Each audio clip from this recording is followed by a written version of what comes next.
Hi you two, I hope you're all well and happy Monday. So today we're going to be starting a brand new text in English called Migrating Animal Journeys, and it's by the author Chris Packham. This non-fiction text is explaining a process. It's explaining the process of migration. By the end of this unit, I want you to be able to write your own explanation text using the skills that you are going to be learning over the next couple of weeks. I'm going to be spending the rest of this video reading the story to you so that you can keep referring to this text when you complete all of your English activities over the next few weeks.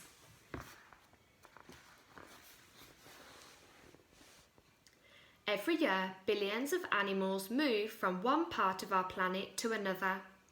Birds, mammals, reptiles, amphibians, fish and insects fly, run or swim around Earth, and this is known as migration. Some migrate south in the winter to avoid the cold and to be sure of finding enough food to survive until the spring. Other animals travel to find mates or the best places to breed and have their young. Not all animals migrate massive distances or in huge numbers. Some only come down from the mountains to the seaside or move from the countryside into towns. But wherever you live, you will be able to see migrating animals. Would you like to meet some of the masters of migration? Everything about the blue whale is big. It's the largest creature to have ever lived on Earth, and it has a big appetite too. Cold polar seas swarm with animal life, and every day the adults can eat more than 3 tons of food. They have to migrate to warmer tropical waters to give birth to their young, so that their young whales don't get too cold. But don't worry, the little ones grow quickly, and in spring the whole family heads back for a massive meal. Sardines are small fish that travel in big numbers.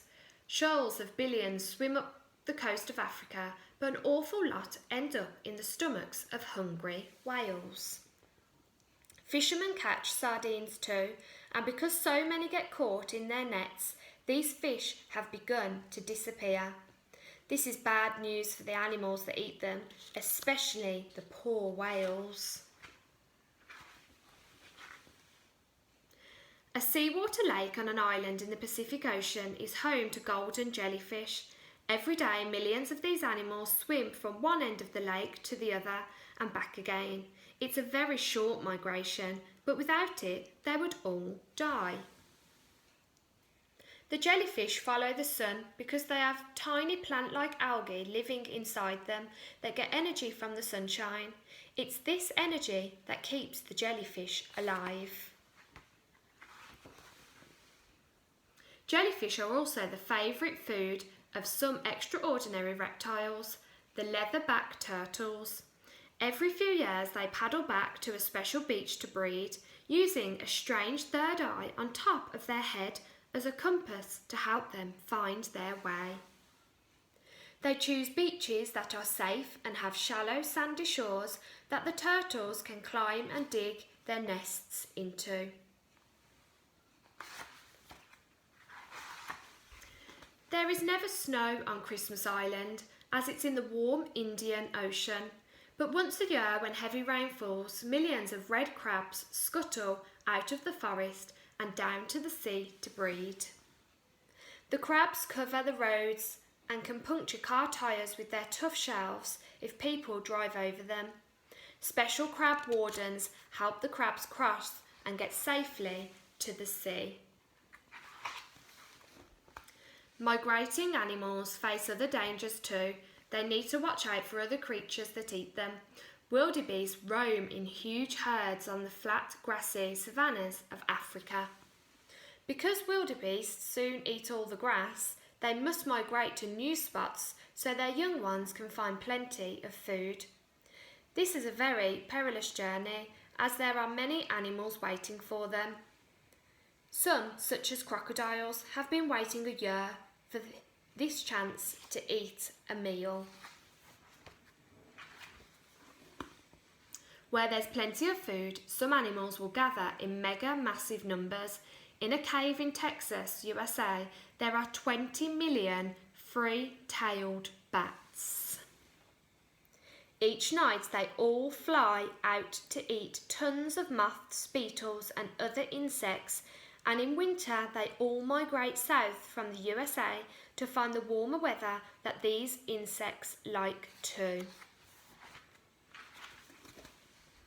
Staying warm is very important to many animals, but how can something as tiny and fragile as a monarch butterfly flutter all the way from the cold of Canada to the heat of Mexico? It's because they have powerful wings to fly high in the sky and faster than you can run. The butterfly go all the way to the mountains of Mexico for the winter. We think their antennae tell them which way to go. They are like a built-in compass.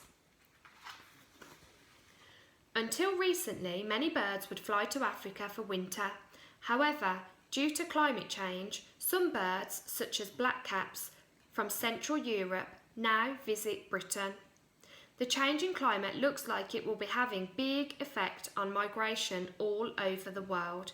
Maybe in your lifetime some animals will stop travelling altogether and others will start their own remarkable journey.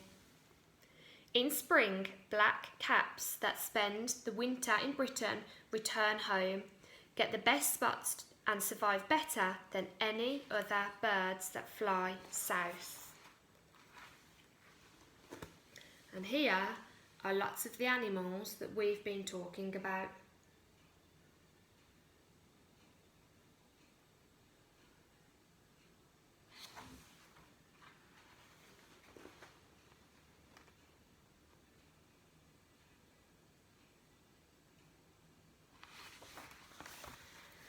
I really hope you enjoyed that explanation text, and please look at today's resources to see what activity I would like you to do based on our book Amazing Animal Journeys.